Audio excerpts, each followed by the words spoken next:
Hi friends, go green വിത്ത് ടിവിയുടെ മറ്റൊരു വീഡിയോയിലേക്ക് ഏവർക്കും സ്വാഗതം. ഞാനിന്ന് നിങ്ങളെ പരിചയപ്പെടുത്തുന്നത് വളരെ വ്യത്യസ്തമായ ഒരു വ്യക്തിയാണ്. കാരണം ഏതറിൻ്റെ റിസ്തയുടെ ലോഞ്ചിങ് കഴിഞ്ഞ മാസങ്ങളിൽ ബാംഗ്ലൂരിൽ നടക്കുകയുണ്ടായി. അപ്പോൾ കേരളത്തിൽ നിന്ന് പങ്കെടുത്ത പ്രത്യേക ക്ഷണിതാക്കളിൽ ഒരാളായ ഒരു വ്യക്തിയാണ് നിങ്ങളെ പരിചയപ്പെടുത്തുന്നത്. അദ്ദേഹത്തിന് കുറേയധികം കാര്യങ്ങൾ അതുമായി ബന്ധപ്പെട്ട് നിങ്ങളോട് ഷെയർ ചെയ്യാനുണ്ടാവും. അതെന്തൊക്കെയാണെന്ന് നോക്കാം. ഹായ്, നമസ്കാരം. പേരെങ്ങനെ? എൻ്റെ സുധീർ എന്നാണ്, ആലപ്പുഴ താമസിക്കുന്നത്. എന്തിനാണ് ഈ ഏതറിൻ്റെ ആ ഫംഗ്ഷന് പങ്കെടുക്കാൻ എങ്ങനെ അവസരം കിട്ടി? ഏതർ എന്നെ സെലക്ട് ചെയ്തത് 2024 ഏതറിൻ്റെ വണ്ടി യൂസ് ചെയ്ത കൂട്ടത്തിൽ ഏറ്റവും കൂടുതൽ കിലോമീറ്റർ താണ്ടി, അതായത് 57 കിലോമീറ്റർ ജനുവരി മുതൽ ഡിസംബർ വരെ കവർ ചെയ്ത ആളെന്ന നിലയ്ക്കാണ് എന്നെ സെലക്ട് ചെയ്തത്. ഒരു വർഷം കൊണ്ട് 12 മാസം കൊണ്ട് 57 കിലോമീറ്റർ ഓടിയത് കൊണ്ട്. ഓക്കെ. ഇപ്പം എത്ര കിലോമീറ്റർ ഓടിയിട്ടുണ്ട്? ഇപ്പം വണ്ടി എടുത്തിട്ട് ഇപ്പം ഞാൻ 1 വർഷം 10 മാസമായിട്ടുണ്ട്. ഇപ്പം 1,11,000 കഴിഞ്ഞു. ഓക്കെ. ഓക്കെ, നമ്മൾ വണ്ടിയുടെ വിശേഷങ്ങളിലേക്ക് പോകുന്നതിന് മുമ്പ് ചേട്ടൻ എന്താ ചെയ്യുന്നത്? ഇത്രയും കിലോമീറ്റർ ഓടിക്കൊണ്ട് ചോദിക്കാം. അതെ, ഞാൻ വണ്ടി കൊണ്ട് തന്നെയുള്ള വർക്ക് തന്നെയാണ് ഞാൻ ചെയ്യുന്നത്. വണ്ടി പരമപ്രധാനമാണ്. പിന്നെ ഹോം ഡെലിവറിയാണ്, ഫിഷും മീറ്റുമാണ് ഞാൻ സെയിൽ ചെയ്യുന്നത്. വാട്സാപ്പ് ഗ്രൂപ്പ് വഴിയിട്ട് ഒരു 10-40 കിലോമീറ്റർ ചുറ്റളവിൽ, അതായത് അമ്പലപ്പുഴ ടു കലവൂർ, വണ്ണഞ്ചേരി, പള്ളാത്തുരുത്തി. ഓക്കെ. ചുരുക്കം പറഞ്ഞ വണ്ടി നമ്മുടെ ജീവിതത്തിൻ്റെ അല്ലെങ്കിൽ നമ്മുടെ പ്രൊഫഷൻ്റെ ഭാഗമാണ്, എൻ്റെ ജീവനോപാധിയാണ് വണ്ടി. അപ്പം ദൈനംദിനം അപ്പോൾ എത്ര കിലോമീറ്റർ ഓടേണ്ടി വരുന്നു? ദൈനംദിനം എനിക്ക് എൻ്റെ ഈ വർക്കിന് വേണ്ടിയിട്ട് ഒരു 180 കിലോമീറ്ററോളം ഒരു ദിവസം 180 കിലോമീറ്റർ ഓടും. ഓക്കെ. അപ്പോൾ അതുകൊണ്ടാണ് ഈ വാഹനം എടുത്തെന്ന് ഞാൻ വിശ്വസിക്കുന്നു. അതെ. ഓക്കെ. അപ്പം ഈ നേരത്തെ ഏതായിരുന്നു യൂസ് ചെയ്തുകൊണ്ടിരുന്നത്? ഞാനിപ്പോൾ ഈ പരിപാടി തുടങ്ങിയിട്ട്, ഞാൻ ഈ ബിസിനസ് തുടങ്ങിയിട്ട് ഇപ്പം 5 വർഷത്തോളം ആയിട്ടുണ്ട്. കോവിഡിന് മുമ്പേ തുടങ്ങിയിട്ടാണ്. അപ്പോൾ ഞാനൊരു 3-4 വണ്ടി ആ സമയത്ത് ഒരു വർഷം ഒരു വണ്ടി എന്ന നിലയ്ക്കായിരിക്കും ഉപയോഗിക്കുന്നത്. അതായത് ഞാൻ ഏവിയേറ്റർ ഉപയോഗിച്ചിട്ടുണ്ട്, പിന്നെ ആക്റ്റീവ് ഉപയോഗിച്ചിട്ടുണ്ട്. ലാസ്റ്റ് ജൂപ്പിറ്റർ ആയിരുന്നു. ഓക്കെ. അതൊക്കെ ഒരു വർഷമൊക്കെ ഉപയോഗിച്ചിട്ട് കഴിയുമ്പോൾ ഞാനത് കൊടുത്തേക്കും. കാരണം അതുപോലത്തെ ഇത്രയും ഓട്ടമുള്ളതുകൊണ്ട് തന്നെ ആ വണ്ടി അത്രയും ഒക്കെ ആകുമ്പോൾ തന്നെ ഒഴിവാക്കേണ്ട അവസ്ഥ ഉണ്ടാകും. അങ്ങനെ കൊടുത്ത് പുതിയ വണ്ടി വാങ്ങിക്കും. അങ്ങനെയാണ് ഞാൻ കണ്ടിന്യൂ ചെയ്യുന്നത്. പിന്നെയാണ് ഈ പെട്രോളിൻ്റെ വില വർധനവും. ഒരു ദിവസം 300-350 രൂപ പെട്രോൾ എനിക്ക് വേണ്ടി വരാണ്. അപ്പോൾ അത് വെച്ചിട്ടാണ് പിന്നെ EV വന്നപ്പം എന്നൊക്കെ EVയിലേക്ക് ശ്രദ്ധ നോക്കി. അങ്ങനെ ഒരു ദിവസം 300 രൂപയുടെ പെട്രോൾ, ഒരു മാസം ഉദ്ദേശം 9,000 രൂപയുടെ പെട്രോൾ ആകുമായിരുന്നു. ഇപ്പം ഞാൻ കണക്കൂട്ടി നോക്കിയപ്പം ഫൈനാൻസ് ഇട്ടാൽ തന്നെ ഒരു 5,000 രൂപ മാസം പിന്നെ അടച്ചു കൊടുത്താൽ പുതിയ വണ്ടി കിട്ടും. ബാക്കി അന്നാലും നമുക്ക് 4,000 രൂപ നമുക്ക് ലാഭമാണ്. അപ്പം ആ രീതിയിലാണ് അങ്ങനെ ആലോചിച്ചിട്ട് ആ വണ്ടി എടുത്തത്. ഇത്രയും വർഷം ഇത്രയും കിലോമീറ്റർ ഓടിയിട്ടുണ്ട്. സന്തോഷം. ഓക്കെ. അപ്പം ശരിക്കും പെട്രോൾ എക്സ്പെൻസ് ആണ് ഈ വണ്ടിയിലേക്ക് വരാനുള്ള കാരണം, മെയിൻ അത് തന്നെ. ഓക്കെ. അപ്പം അങ്ങനെ പറയുമ്പോൾ ഇപ്പോൾ നമ്മൾ 2 രീതിയിൽ ഇതിനെ കാണണം. ഒന്ന്, പെട്രോൾ ഇനത്തിൽ കിട്ടിയ ലാഭം നോക്കണം. 2, സർവീസ് ഇനത്തിൽ കിട്ടുന്ന ലാഭം. അപ്പോൾ അങ്ങനെ എന്തെങ്കിലും ലാഭം ഉണ്ടോ? തീർച്ചയായിട്ടും ഉണ്ടാകും. ഞാനിപ്പം നമ്മുടെ ഇത് നെറ്റ് വഴി ലിങ്ക് ആയതുകൊണ്ടും, ഫോണിൽ നെറ്റ് വഴി ലിങ്ക് ആയതുകൊണ്ട് നമ്മുടെ എല്ലാ റൂട്ടും, എല്ലാ കിലോമീറ്ററും, എല്ലാ ഇതിൻ്റെ എന്ത് ഫ്യൂവലുണ്ടാവും, എന്ത് എക്സ്പെൻസ് ഉണ്ടാകും, എന്ത് സർവീസ് ഉണ്ടോ, അതിനുള്ള എക്സ്പെൻസ് എല്ലാം റെക്കോർഡാണ് നമ്മുടെ ഫോണിലുണ്ട്. ഇതെല്ലാം അരി നോക്കുകയാണെങ്കിൽ പെട്രോൾ ഇനത്തിൽ തന്നെ എനിക്ക് ഇത്ര കിലോമീറ്റർ താണ്ടണമെങ്കിൽ 2,60,000 രൂപയോളം വേണ്ടി വരും. ഇപ്പോൾ ഈ 1,11,000 കിലോമീറ്റർ ഓടി എത്തണമെങ്കിൽ 50 കിലോമീറ്റർ മൈലേജ് ഉള്ളൊരു വണ്ടി ഉപയോഗിക്കണം. സാധാരണ സ്കൂട്ടർ 50 കിലോമീറ്റർ നമുക്ക് കണക്കൂട്ടുവാണെങ്കിൽ 2.5 ലക്ഷം രൂപയുടെ മുകളിൽ രൂപ നമുക്ക് വേണ്ടി വരും. ആ രീതിയിൽ ഒരു ഭാഗം, ആ രീതിയിലുള്ള ഒരു ലാഭം അങ്ങനെ ഉണ്ട്, ഒന്ന് കണക്കൂട്ടാം. പിന്നെ അതിന് നമുക്ക് ഇതിന് വേണ്ടിയിട്ടുള്ള ഇത്തരം കറണ്ട് ചാർജ് ഉപയോഗിക്കുന്നുണ്ട്. അത് അപ്പോൾ ഈ 2.5 ലക്ഷം രൂപ നമ്മൾ പറയുമ്പോൾ അതല്ല മൊത്തം ലാഭം നമുക്കല്ല. നമുക്ക് ഇതിന് വേണ്ടിയിട്ട് കറണ്ട് ചാർജ് നമ്മൾ ഗ്രിഡിൽ ഉപയോഗിക്കുന്ന വീട്ടിൽ കറണ്ട് ചാർജിൻ്റെ കണക്ട് ചെയ്യുന്നതിൻ്റെ ചാർജ് ഉണ്ടാകുന്നുണ്ട്. എന്നാൽ തന്നെ നമുക്ക് ഞാനത് സിമ്പിളായിട്ട് കാൽക്കുലേറ്റ് ചെയ്യാൻ പറയാം. അതായത് ഇപ്പം 300 രൂപയായിരുന്നു ആവറേജ് കോസ്റ്റ് എന്ന് പറഞ്ഞല്ലോ. അതെ. ഇപ്പോൾ ആ 300 അത്രയും ദൂരം ഓടാൻ വേണ്ടി എത്ര രൂപയുടെ കറണ്ട് ആവുന്നുണ്ട്? അങ്ങനെ ഞാനിപ്പോൾ വീട്ടിൽ ഉപയോഗിക്കുന്നത് മാക്സിമം പോയാൽ 40 രൂപ 30 രൂപ. പിന്നെ ഗ്രിഡ് ഫാസ്റ്റ് വീട്ടിൽ ഉപയോഗിച്ചാൽ മാത്രമേ എത്തത്തില്ല, ഇത്ര കിലോമീറ്റർ കൂടാൻ പറ്റത്തില്ല. അപ്പോൾ നമ്മൾ ഗ്രിഡ് ഉപയോഗിക്കുന്നുണ്ട്. ഏതറിൻ്റെ ഫാസ്റ്റ് ഗ്രിഡ് ഉണ്ട്. അവിടെ ഒരു അവിടെ 1 മിനിറ്റ് അത് ഫ്രീ ആയിരുന്നു, ഒരു 1.5 വർഷത്തോളം ഫ്രീ ആയിരുന്നു. ഇപ്പോൾ കമ്പനി അത് പെയ്ഡ് ആക്കിയിട്ടുണ്ട്. 1 മിനിറ്റിന് 1 രൂപ ടാക്സ് വരാം, അതായത് 1 രൂപ 7 പൈസ, 1 രൂപ 10 പൈസ ആവും. അത് മിക്കവാറും അതിലൂടെ എനിക്കൊരു 50 രൂപയുടെ ചിലവുണ്ടാവും ഞാൻ കരുതുന്നത്. കറക്റ്റ് കണക്കിൽ എന്നാലും ആവും. അത് അതിൻ്റെ 100 രൂപ എല്ലാം കൂടെ നോക്കുകയാണെങ്കിൽ 80 രൂപ 100 രൂപ മാക്സിമം പോയാൽ 100 രൂപയുടെ അപ്പുറത്ത് പോകത്തില്ല. അപ്പം പ്രതിദിനം 200 രൂപ സേവ് ചെയ്യാൻ പറ്റും. അതെ അതെ, ആ ഇനത്തിൽ. ഞാൻ ചോട്ടെ, അപ്പം 30 ദിവസം മീൻസ് ഞായറാഴ്ച ഉൾപ്പെടെ സർവീസ് ഉണ്ടോ നിങ്ങളുടെ? എല്ലാ ദിവസവും. അപ്പം അങ്ങനെ നോക്കുമ്പോൾ 6000 രൂപ ഒരു മാസം സേവ് ചെയ്യാൻ പറ്റിയിട്ടുണ്ട് ഫ്യൂവൽ ഇനത്തിൽ. ഓക്കെ. അപ്പം ഇനി സർവീസിലേക്ക് വരുവാണെങ്കിൽ നമ്മളിപ്പോൾ ഒരു പെട്രോൾ വണ്ടിയാണെന്നുണ്ടെങ്കിൽ സ്വാഭാവികമായിട്ട് ഒരു ബൈക്ക് തന്നെ ആണെങ്കിലും ഈ 1,00,000 കിലോമീറ്റർ അല്ലെങ്കിൽ ഒരു വർഷം കൊണ്ട് ഈ 1,00,000 കിലോമീറ്റർ എന്തായാലും ചേട്ടൻ മറ്റു വണ്ടികൾ ഓടിക്കുന്നുണ്ടാവുമെന്ന് കരുതുന്നു. തീർച്ചയായിട്ടും. അപ്പോൾ അതിന് എത്ര രൂപ ചിലവ് വന്നിട്ടുണ്ടെന്ന് കാൽക്കുലേറ്റ് ചെയ്തിട്ടുണ്ടോ സർവീസിനത്തിൽ? എനിക്ക് 5 വർഷം ഞാൻ തുടങ്ങിയ അന്ന് മുതൽ ഇത്രയും കിലോമീറ്റർ തന്നെ നമ്മുടെ റണ്ണിങ് ഉള്ള ആവശ്യം തന്നെ. അപ്പം ഈ വണ്ടി ഇത്രോളം ഉപയോഗിച്ചത് എനിക്ക് ഇത്ര കംഫർട്ടായത് കൊണ്ടാണ്, അല്ലെങ്കിൽ അത് ഒഴിവാക്കിയാണ്. മറ്റുള്ള വണ്ടി ഇതിനൊക്കെ തന്നെ ഒരു വർഷമൊക്കെ ആകുമ്പോൾ തന്നെ 10-40 കിലോമീറ്റർ ആവും. ഇത്രയും ഓട്ടം ആ വണ്ടിക്ക് ഇല്ലായിരുന്നു. അപ്പം ഇതിൻ്റെ കൂടെ ഇപ്പം ഈ ഇത്രയും ലാഭമുള്ളത് പിന്നെ വണ്ടി വെറുതെ ഇരിക്കുന്നതുകൊണ്ട് വേറെ പല മേഖലയും കൂടെ ഉപയോഗിക്കുന്നതുകൊണ്ടാണ് ഇത്രയും കിലോമീറ്റർ ആയത്. മറ്റേ വണ്ടി ഒരു വർഷമൊക്കെ ഓടുമ്പോൾ തന്നെ 50,000 കിലോമീറ്റർ ആകുമ്പോൾ തന്നെ നമുക്ക് എഞ്ചിൻ പണിയാവും, അല്ലെങ്കിൽ മറ്റുള്ള എന്തെങ്കിലും സൈഡ് പണിയാവും. നമുക്ക് തന്നെ അതൊരു ഒഴിവാക്കണമെന്ന് മനസ്സ് തോന്നും. അങ്ങനെ വണ്ടി മാറ്റി വേറെ ആവാം മേടിക്കേണ്ടി വരും. മേടിക്കാൻ നമുക്ക് ആഗ്രഹിക്കുന്നു. അപ്പം പിന്നെ അതിൻ്റെതായ എക്സ്പെൻസും കംപ്ലൈൻറ്റും കാര്യങ്ങളൊക്കെ ഉണ്ട്. ഇതിൻ്റെ സർവീസിനുള്ള ഇതിനകത്ത് ഇപ്പം ഇല്ലെങ്കിൽ തന്നെ ഞാൻ എടുക്കുന്ന സമയത്ത് ഒരു സർവീസ് പാക്കേജ് ഉണ്ടായിരുന്നു. 2,999 രൂപയ്ക്ക് ഒരു സർവീസ് പാക്കേജ് 1 ഇയർ ഉണ്ടായിരുന്നു. അത് ടയർ അങ്ങനെ ഒഴിച്ച് ബാക്കി ബെൽറ്റ്, ബ്രേക്ക് പാഡ് ഉള്ള എല്ലാ തേയ്മാനമുള്ള സാധനങ്ങളെല്ലാം ഒരു കമ്പനി മാറ്റി തരും. ആ പാക്കേജിനകത്ത് ഉള്ളതായിരുന്നു. ഇപ്പം അതില്ല. എങ്കിൽ തന്നെ ഒരു വർഷത്തോളം അത് ബെനിഫിറ്റ് ആയിരുന്നു. ആ പീരീഡിൽ എനിക്ക് വേറെ ഒരു ചിലവും വണ്ടി സംബന്ധം. ഒരു വർഷത്തേക്ക് 3,000 രൂപയായി. ഒരു വർഷത്തേക്ക്. അതിനുശേഷം അത് കഴിഞ്ഞിപ്പം 10 മാസമായിട്ടുണ്ട്. അത് കഴിഞ്ഞ് 10 മാസം. അതിനുള്ളിൽ എത്ര രൂപയായിട്ടുണ്ട്? അതിനുള്ളിൽ ഇപ്പം ഞാൻ 2 പ്രാവശ്യം ബെൽറ്റ് മാറിയിട്ടുണ്ട്. ബെൽറ്റ് ഒരു പ്രാവശ്യം മാറിയത് 3,800 ആയിട്ടുണ്ട്. ഇപ്പം അത് ലാസ്റ്റ് ടൈമിൽ അത് കുറഞ്ഞിട്ടുണ്ട് 2,000 രൂപ. 2 പ്രാവശ്യം ബെൽറ്റ് മാറി. പിന്നെ അല്ല, ഞാൻ ചോദ്യം വെച്ചാൽ ഈ 10 അത് കഴിഞ്ഞ് നമ്മുടെ 3,000 കഴിഞ്ഞുള്ള 10 മാസം ഉണ്ട്. അതിനുള്ളിൽ എത്ര രൂപ ഈ വണ്ടിക്ക് വേണ്ടി മുടക്കിയിട്ടുണ്ട്? മീൻസ് സർവീസ് സംബന്ധിച്ചിട്ട്. അതായത് അങ്ങനെയാണെങ്കിൽ കറക്റ്റ് ഒരു ആവറേജ് പറയാനേ പറ്റത്തുള്ളൂ. ഞാനതൊന്നും ഫോണെടുത്ത് നോക്കണേ അതിനകത്ത് കറക്റ്റ് വ്യക്തമുള്ള കണക്ക് കിട്ടും. പറയുമ്പം 2 ബെൽറ്റ് മാറിയിട്ടുണ്ട്, പുള്ളി മാറിയിട്ടുണ്ട്, ബെൽറ്റ് പുള്ളി മാറേണ്ടി വന്നിട്ടുണ്ട്. എല്ലാം കൂടെ ഒരു 10-12 രൂപ. 12 രൂപ ആയിട്ടുണ്ട്. 12, 3, 15 രൂപ. ടയറിൻ്റെ ഒന്നും കൂട്ടുന്നില്ല. ടയറിൻ്റെ കൂട്ടുണ്ട്. 15 രൂപയാണ് മൊത്തം വന്നത്. ടയർ എത്ര തവണ മാറി ഇതിൻ്റെ ഇടയ്ക്ക്? ടയർ 15,000 കിലോമീറ്റർ 15 മുതൽ 20 രൂപ ആകുമ്പോൾ ബാക്ക് ടയർ മാറേണ്ടി വരും.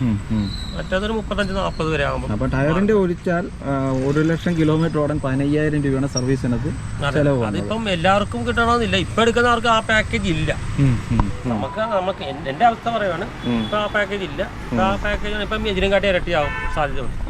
കാരണം അതിൽ അത് ഫ്രീ ഒരു വർഷത്തേക്ക് അത് പാക്കേജ് കിട്ടുകയാണ്. അപ്പം നമുക്ക് ഞാൻ പറഞ്ഞു വന്ന ഫ്യൂവൽ പിന്നെ ഒരു വർഷത്തേക്കുള്ള സർവീസ് കഴിഞ്ഞിട്ട്, ഒരു വർഷം സർവീസ് കഴിഞ്ഞിട്ട് പിന്നുള്ള സർവീസിനുള്ള ഒരു സർവീസിന് 1,000 രൂപ 1,200 രൂപയോളം ചിലവുണ്ട്. അത് നമ്മൾ കൂട്ടിയില്ല. അതൊരു 8 സർവീസ് ചെയ്തിട്ടുണ്ട്. ഇപ്പോൾ 8,000 രൂപയോളം സർവീസിനായിട്ടുണ്ട്.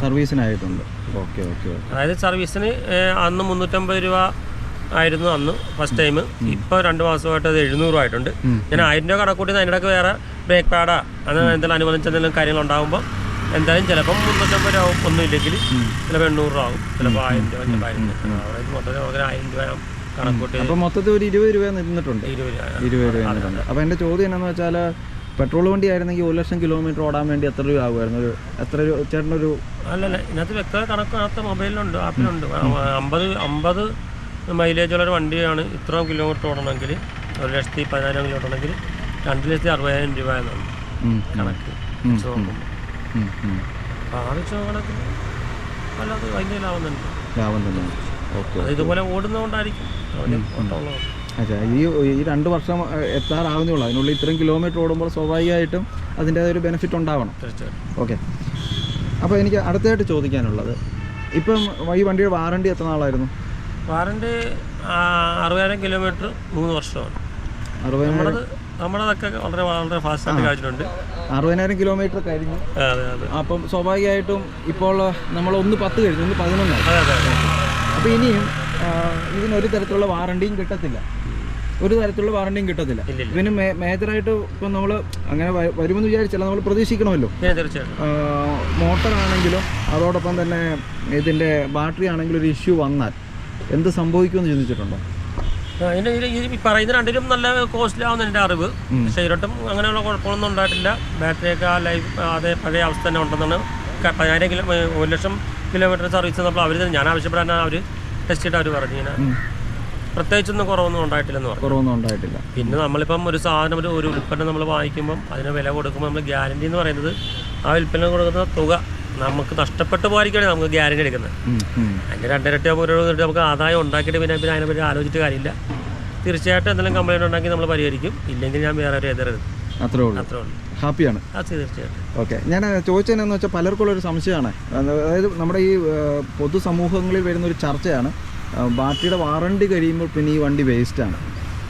അപ്പോൾ ആ ഒരു ആസ്പെക്റ്റിലാണ് ഞാൻ ചോദിച്ചത്. കാരണം എന്ന് വെച്ചാൽ ഇപ്പം വാറണ്ടി എന്തായാലും കഴിഞ്ഞു ചേട്ടൻ്റെ. തീർച്ചയായിട്ടും. കാരണം 3 വർഷമല്ല, 60,000 എന്ന് പറയുന്ന ഒരു 8 മാസമായപ്പോൾ തന്നെ അത് കഴിഞ്ഞു. അപ്പം പിന്നെ ഇനി ഒരു കംപ്ലൈൻറ്റ് വന്നാൽ നമ്മുടെ ചിലവിൽ മാറണം. അപ്പോൾ അതിന് എന്ത് ചിലവ് വരുമെന്ന് അന്വേഷിച്ചിട്ടുണ്ടോ? അത് ആ വഴിക്ക് പോയിട്ടില്ല.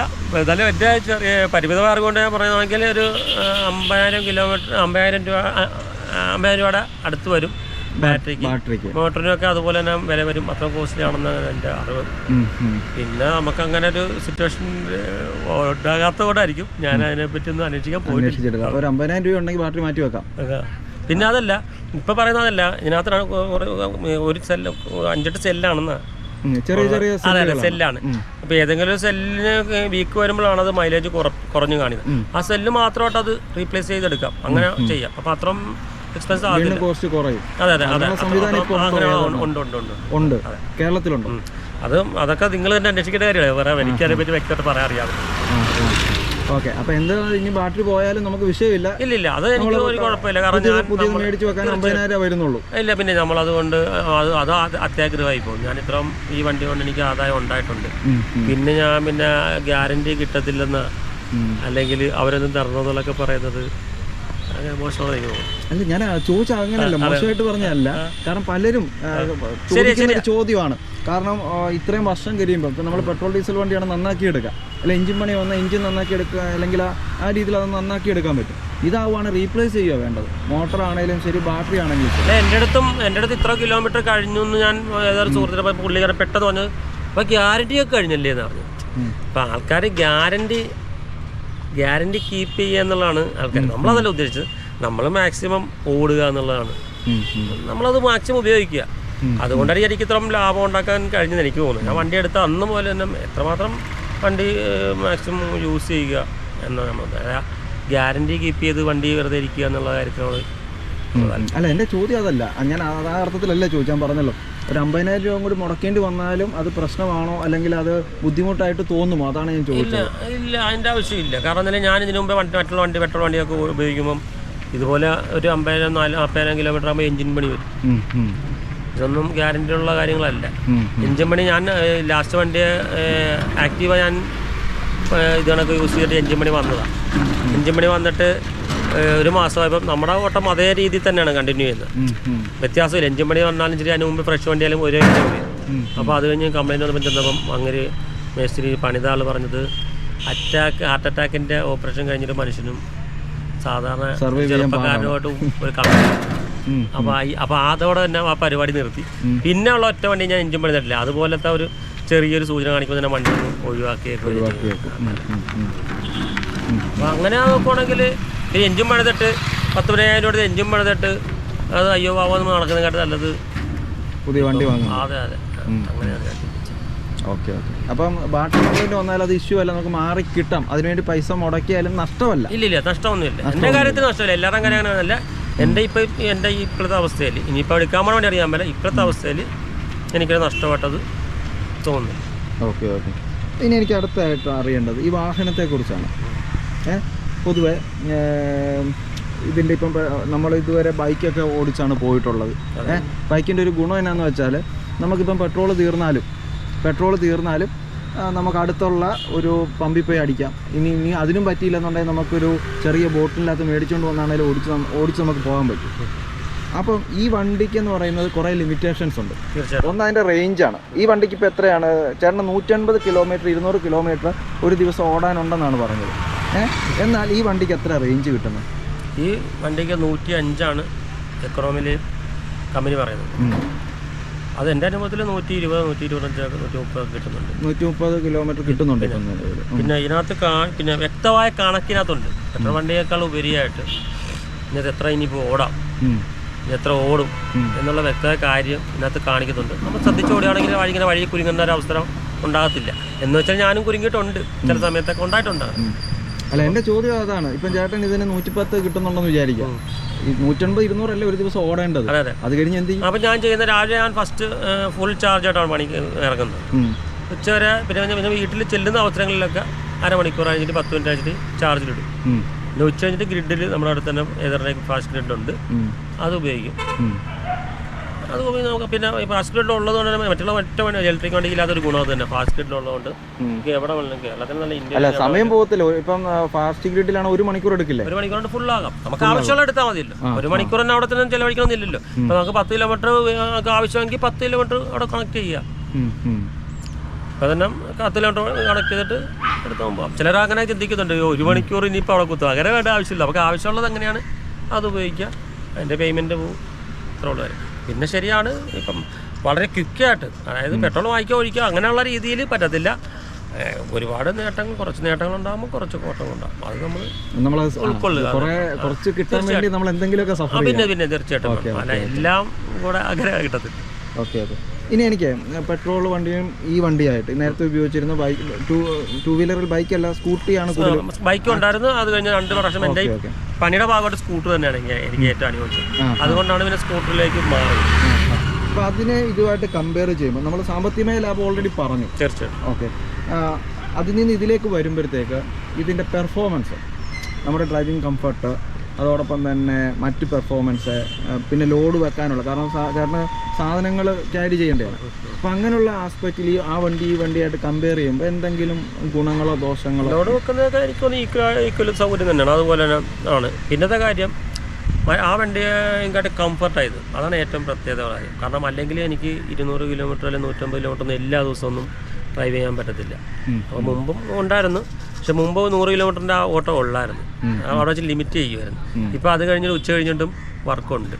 ഞാൻ തന്നെ വണ്ടി വെറുതെ ഇരിക്കുന്നുണ്ടായിരുന്നു, വേറെ ഏതെങ്കിലും കാര്യം ഉപയോഗിക്കണമെന്ന് ചിന്തിച്ചിട്ട് തന്നെ ഞാൻ സ്വിഗ്ഗി ഓടുന്നുണ്ട്. അതിന് 100 കിലോമീറ്ററിൽ ഓടുന്നുണ്ട്. അത് മറ്റേ വണ്ടിയാണെങ്കിൽ നമുക്ക് ചിന്തിക്കാൻ പോലും പറ്റത്തില്ല. കാരണം നമുക്ക് പറ്റത്തില്ല. കാരണം നമുക്ക് 200, 150 കിലോമീറ്റർ ഒക്കെ ഓടുമ്പോൾ നമുക്ക് ടയേർഡാവും. പിന്നെ മുമ്പൊക്കെ ഞാൻ ബുള്ളറ്റിൽ ബൈക്കിൽ തന്നെ എറണാകുളത്തൊക്കെ പോയിട്ട് വരണം തന്നെ 1 ദിവസം 2 ദിവസമൊക്കെ അതിൻ്റെ ക്ഷീണം ഉണ്ടാകും. ഇത് കണ്ടിന്യൂ ആയിട്ട് 200 കിലോമീറ്റർ ഞാൻ എല്ലാ ദിവസവും ഓടുന്നുണ്ട്. പ്രധാനമായിട്ടും ഇതിൻ്റെ കംഫർട്ട് തന്നെയാണ്. വൈബ്രേഷനിലെ ശരീരത്തിന് യാതൊരു ക്ഷീണമില്ല. അത് വല്ലാതെ ഒരു വലിയൊരു ഘടകം തന്നെ ആ രീതി നോക്കണം. ഇതിൻ്റെ ഷോക്കും മറ്റു കാര്യങ്ങളൊക്കെ സിംഗിൾ ഷോക്കാണ്. അതും നല്ലത് തന്നെയാണ്. അതായത് നമുക്ക് ശരീര ബുദ്ധിമുട്ടോ നടുവേദന അങ്ങനെയുള്ള കാര്യങ്ങളൊന്നും ഒന്നുമില്ല. നമ്മുടെ സ്കൂട്ടി അല്ലെങ്കിൽ നമ്മൾ നേരത്തെ ഉപയോഗിച്ചുകൊണ്ടിരുന്ന വണ്ടി ഇതിലേക്ക് വരുമ്പോൾ ഷോക്കിൽ എന്തെങ്കിലും വ്യത്യാസമുണ്ടോ? കംഫർട്ടിൽ എന്തെങ്കിലും വ്യത്യാസം? തീർച്ചയായിട്ടും ഉണ്ട്. അതുകൊണ്ട് എനിക്ക് ഇത്ര കിലോമീറ്റർ ഓടാൻ പറ്റുന്നു. അല്ലെങ്കിൽ നമുക്ക് ഇത്ര കിലോമീറ്റർ ഓടത്തില്ല, മടുപ്പുണ്ടാവും. ഇതിപ്പോൾ കണ്ടിന്യൂ ആയിട്ട് എനിക്ക് 200 കിലോമീറ്റർ അല്ലെങ്കിൽ 220 എന്തായാലും 250 കിലോമീറ്ററിൻ്റെ കൂടുതൽ ഞാൻ ഓടുന്നത്. വണ്ടി നമുക്ക് വരുന്ന സുഖകരമായ ഡ്രൈവിംഗ് കൊണ്ട് തന്നെ. ഓക്കെ. ഇനിയും ഇപ്പം നമ്മൾ ലോഡ് കപ്പാസിറ്റി കുഴപ്പമില്ല എന്ന് പറഞ്ഞു. പിന്നെ ഇതിൻ്റെ സ്പീഡും മറ്റു കാര്യങ്ങളുമൊക്കെ നമുക്ക് മറ്റേ വണ്ടി ഓടിച്ച് കയറുന്ന പോലെ സ്പീഡിൽ ഓടിച്ച് കയറാൻ പറ്റുമോ? ഈ സഡൻ പിക്കപ്പാണ് ഈ വണ്ടി. ഇലക്ട്രിക് വണ്ടി എല്ലാം അങ്ങനെയൊക്കെ തന്നെയാണെന്ന് തോന്നുന്നു. കൈ കൊടുത്താൽ നല്ല സഡനായിട്ടുള്ള വണ്ടി. 70-75 കിലോമീറ്റർ സ്പീഡിൽ എല്ലാ വണ്ടിയും ഉണ്ട്. ഏകദേശം ഇതിൻ്റെ കാറ്റഗറിയുള്ള എല്ലാ വണ്ടിയും ആ സ്പീഡിൽ തന്നെ ഉണ്ടെന്ന് എനിക്ക് തോന്നുന്നു. ഉണ്ട്. 80-70 നമ്മൾ ഉപയോഗിക്കത്തുള്ളൂ. അതിൻ്റെ അപ്പുറത്തോട്ട് പോയിട്ടില്ല. 80-90 ഉണ്ടെന്നുള്ള വണ്ടിയൊക്കെ ഉണ്ട്. ഓക്കെ. എനിക്കിനും അടുത്തായിട്ട് പറയാനുള്ള സർവീസ് കോസ്റ്റിനെ കുറിച്ച് ചേട്ടൻ പറഞ്ഞു.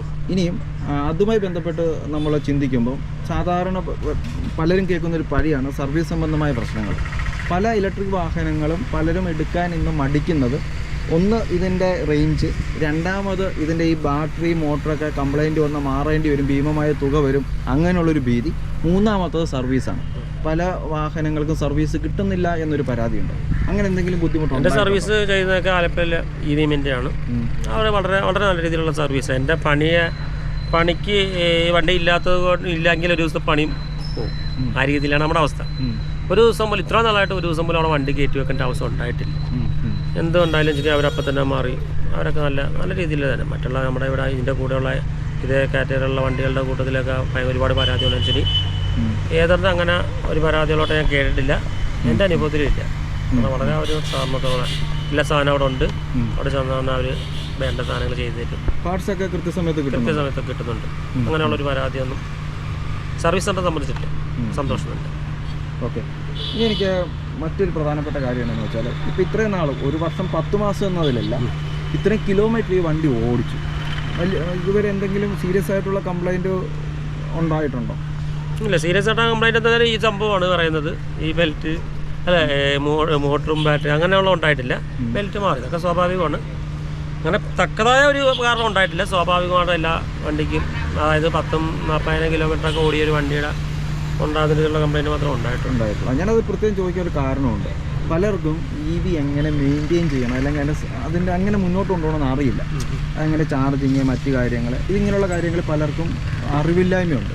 അപ്പം അങ്ങനെയുള്ളവർക്ക് ചേട്ടൻ്റെ ഇത്രയും നാളത്തെ എക്സ്പീരിയൻസ് വെച്ച് എന്താണ് പറയാനുള്ളത്? എങ്ങനെ ഒരു വണ്ടി മെയിൻറ്റെയിൻ ചെയ്യാം? മെയിൻറ്റെയിൻ ചെയ്യാൻ ഞാനങ്ങനെ പ്രത്യേകിച്ചും ചെയ്യുന്നില്ല. പിന്നെ പ്രധാനപ്പെട്ട കാര്യം, ഒരുപാട് ആശങ്കകൾ അതായത് ഒന്നും അറിയാമല്ലാത്ത അവർ തന്നെ ഇങ്ങനെ ഒരുപാട് ആശങ്കകൾ പറയുന്നുണ്ട്. അങ്ങനെ അത് അവർ തന്നെ ഇങ്ങനെ ചിന്തിച്ചുണ്ടാകുന്നതായിരിക്കും. എനിക്കങ്ങനെ അത് വ്യക്തമായിട്ട് അറിയാമല്ലോ പറയാൻ. പിന്നെ ഞാനങ്ങനെ പ്രത്യേകിച്ച് മെയിൻറ്റെയിൻ ചെയ്യുന്നൊന്നുമില്ല. ചെയ്യുന്ന കാര്യം ഇപ്പം ചിലർ പറയും രാത്രി കുത്തിയിടരുത്, അതായത് ചാർജ് ചെയ്താൽ ഓടരുത്, ഓടി വന്നിട്ട് ചൂടാകുമ്പോൾ തന്നെ കണക്ട് ചെയ്യരുതും, അങ്ങനെയൊക്കെ പറയുന്നത്. ഞാൻ എനിക്കതൊന്നും സമയമില്ല, അങ്ങനെയൊന്നും ഞാനതൊന്നും ഫോളോ ചെയ്തിട്ടില്ല. നമ്മുടെ ജോലിയുടെ ജോലി ചെയ്യുന്ന ആളാണെങ്കിൽ രാവിലെ പോയി തിരിച്ച് വന്ന് തണുത്തിട്ട് ചാർജ് ചെയ്തിട്ട് രാവിലെ എടുത്തോട്ട് പോയാൽ അങ്ങനെയൊന്നും കമ്പനി അങ്ങനെ നോക്കാൻ പറ്റില്ല. അങ്ങനെയൊന്നും കമ്പനി പറഞ്ഞ് ഞാൻ കേട്ടില്ല. ഇത് പിന്നെ കുറെ ആൾക്കാർ ഇങ്ങനെ പറയുന്നത് കേൾക്കാം. പക്ഷെ അതിലൊന്നും എനിക്ക് യാഥാർത്ഥ്യമൊന്നും തോന്നുന്നില്ല. ഞാൻ എൻ്റെ അവസ്ഥ എന്നാൽ ചാർജ് ചെയ്യും, ഓടും. അതെ അതെ. രാത്രി ചിലർ പറയും രാത്രി കുത്തിയിടരുതും എന്നൊക്കെ പറയും. ഇനിയിപ്പം അങ്ങനെയൊക്കെ കൊണ്ട് കുത്തുന്നത് കൊണ്ട് ദോഷം ഉണ്ടാകാൻ ഇതിലൊന്നും ഞാൻ പറയാൻ പറ്റില്ല. പക്ഷെ ഞാൻ എല്ലാ ദിവസവും രാത്രി 12 മണി 11 മണിയൊക്കെ ആകുമ്പോൾ കണക്ട് ചെയ്യും.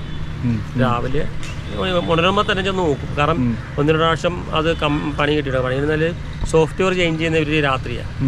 സോഫ്റ്റ്വെയർ ചെയ്യുന്ന ആ സമയത്ത് തന്നെ ചാർജിങ് നിൽക്കും.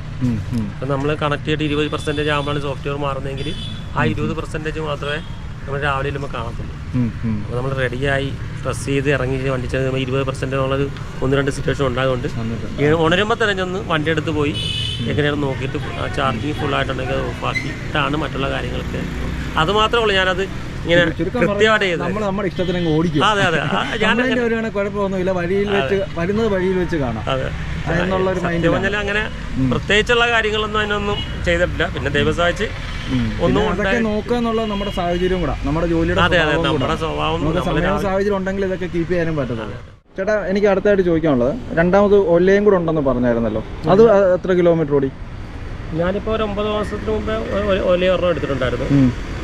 അത് ഇപ്പോൾ ഒരു 30,000 കിലോമീറ്റർ. അത് 30,000 ആയിട്ടുണ്ട്. ഒരു 1.5 മാസമുള്ള വണ്ടി ഓടാതിരിക്കേണ്ടി വന്നിട്ടുണ്ട്. വണ്ടി കുഴപ്പമില്ല, നല്ല വണ്ടി തന്നെയാണ്. ഞാൻ വളരെ സന്തോഷമായി ഉപയോഗിക്കുന്നതാണ്. പക്ഷേ ഇതാണ് അതിന് സർവീസ് സംബന്ധിച്ച് സർവീസ് സെൻ്ററിൽ കൊണ്ട് കൊടുത്താൽ എന്ത് നിസ്സാര പ്രശ്നമായാലും ശരി 2 ആഴ്ചയോളം അവിടെ ഇരിക്കേണ്ടി വരും. 2 പ്രാവശ്യം ഞാൻ സർവീസ് സെൻ്ററിൽ പോയ എൻ്റെ അനുഭവത്തിൽ 1.5 മാസം സർവീസ് സെൻ്ററിൽ വെക്കേണ്ടി വന്നു.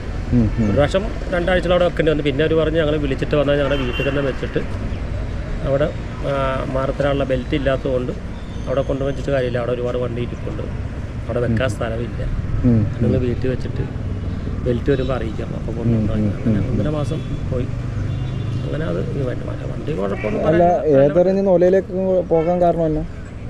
പോകാൻ കാരണം എന്നാൽ മോന് ഒരു താല്പര്യം ഉണ്ടായിരുന്നു. പിന്നെ നമ്മൾ ഫസ്റ്റ് ഈ വണ്ടി എടുക്കുന്ന സമയത്ത് ഉള്ള ഒലയുടെ അവസ്ഥയല്ലായിരുന്നു. പിന്നെ അവർ ഷോക്ക് അബ്സോർവ് സിംഗിളായിരുന്നത് ഫസ്റ്റ്. അതിന് ചെറിയൊരു റിമാർക്ക് ഉണ്ടായിരുന്നു, അത് ഒടിഞ്ഞു പോകുന്ന അവസ്ഥ ഉണ്ടായിരുന്നു. പിന്നെ അത് ഡബിളാക്കി അവർ അത് ചേഞ്ച് ചെയ്ത് ആ പ്രശ്നം പരിഹരിച്ച്.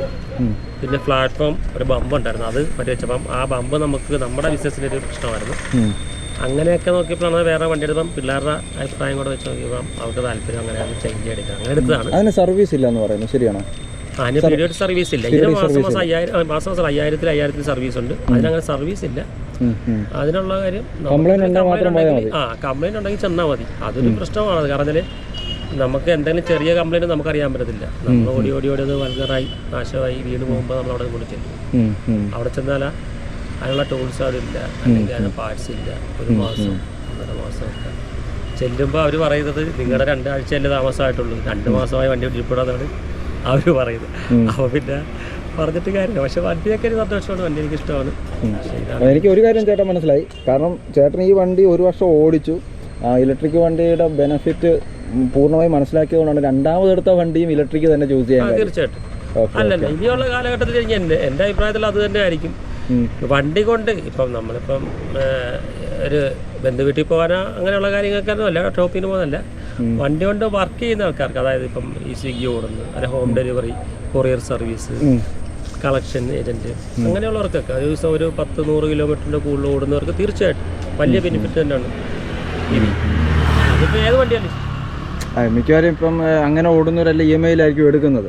അപ്പോൾ സ്വാഭാവികമായിട്ടും വരുന്ന പെട്രോളിന് വേണ്ടി മുടക്കുന്ന കാശ് EMI ആയിട്ട് അടച്ചാൽ മതി. ഞാനിപ്പോൾ ആലോചിക്കുകയാണെങ്കിൽ ഈ വണ്ടിക്ക് വേണ്ടി ഞാൻ പെട്രോളിൻ്റെ മറ്റു വണ്ടി ആക്റ്റീവ ഉപയോഗിക്കുമ്പം എനിക്കൊരു 9000 രൂപ സ്റ്റാർട്ട് മാസം വണ്ടി വരും. ഇതിനു വേണ്ടി അടക്കുന്നത് 5000 രൂപ, ബാക്കി 4000 രൂപ എൻ്റെ കയ്യിലുണ്ട്. എനിക്കൊരു പുതിയ വണ്ടി ലഭിച്ചു. ഇതിൻ്റെ ഫൈനാൻസിൻ്റെ കാര്യത്തിൽ യാതൊന്നും അറിയുന്ന പോലില്ല, അങ്ങനെ ഒരു റിസ്ക്കേ ഇല്ല. മറ്റേ വണ്ടിയൊക്കെ ഫൈനാൻസ് എടുക്കുകയാണെങ്കിൽ നമ്മൾ അതിൻ്റെ ഒരു റിസ്ക് ഉണ്ട്, മറ്റു വണ്ടി കൊടുക്കുകയാണെങ്കിൽ. ഇതല്ല, അങ്ങനെ ഒരു പ്രശ്നമില്ല. കാരണം അങ്ങനെ ആ മാസം ആ രീതിയിൽ ഒരു 4000 രൂപ 3000 രൂപ നമ്മളെ എല്ലാവരുടെ കയ്യിൽ. ഇത് കണക്ക് ഓടുന്നവരുടെ കയ്യിൽ. ചെറിയ കുറച്ച് തീരെ ഓടാത്ത ചില ആൾക്കാരുണ്ട്, EV എടുത്തിട്ട് ഇത്ര പൈസ ഇൻവെസ്റ്റ് ചെയ്തിട്ട് 1 വർഷമായിട്ടും 10000 കിലോമീറ്റർ പോലും ആകാത്ത ആൾക്കാരുണ്ട്. അവരുടെ കാര്യത്തിൽ അങ്ങനെയുള്ള ഒരു രീതിയിലേക്ക് വരേണ്ട കാര്യം. അതെ. പക്ഷെ അങ്ങനെയുള്ളൊരു ചില മോഹത്തിൻ്റെ പുറത്തൊക്കെ എടുക്കും, അവർക്ക് ഇതിനെപ്പറ്റി അഭിപ്രായ വ്യത്യാസം ഉണ്ടാവും. അത് പറഞ്ഞിട്ട് കാര്യമില്ല. വണ്ടി 100 കിലോമീറ്റർ 100 പോട്ടെ, ഒരു 70-80 കിലോമീറ്ററിലും ഡെയിലി ഓടുന്നവർക്ക് തീർച്ചയായിട്ടും ബെനിഫിറ്റാണ്.